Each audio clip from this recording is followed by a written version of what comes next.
আজকে একটি গুরুত্বপূর্ণ বিষয় নিয়ে আলোচনা করব, তা হলো আমরা গুরুত্বপূর্ণ একটা জিনিস মিস করতেছি। আমরা প্রত্যেকদিন নামাজ পড়ি, বিশেষ করে আমরা যখন জোহরের নামাজ পড়ি, জোহরের নামাজের 4 রাকাত ফরজ নামাজ আমরা আদায় করি, তারপরে 2 রাকাত সুন্নত নামাজ আদায় করার পরে আমরা নামাজের মুসল্লা থেকে আলাদা হয়ে যাই, নামাজ শেষ করে চলে আসি। এখানে আমরা গুরুত্বপূর্ণ একটি জিনিস হারিয়ে ফেলতেছি।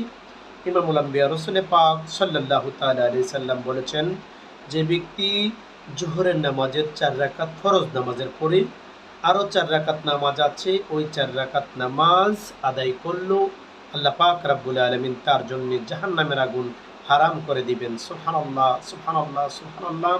অর্থাৎ আবু দাউদ শরীফের 1269 নম্বর হাদিস। ইমামুল আম্বিয়া রসুল পাক সাল্লাল্লাহু তাআলা আলাইহি সাল্লাম বলেছেন, জোহরের 4 রাকাত ফরজের পরে যে ব্যক্তি 4 রাকাত নামাজ আদায় করবে, আল্লাহ পাক রাব্বুল আলামিন তাকে জাহান্নাম থেকে মুক্তি দান করবেন। সুবহানাল্লাহ, সুবহানাল্লাহ, সুবহানাল্লাহ।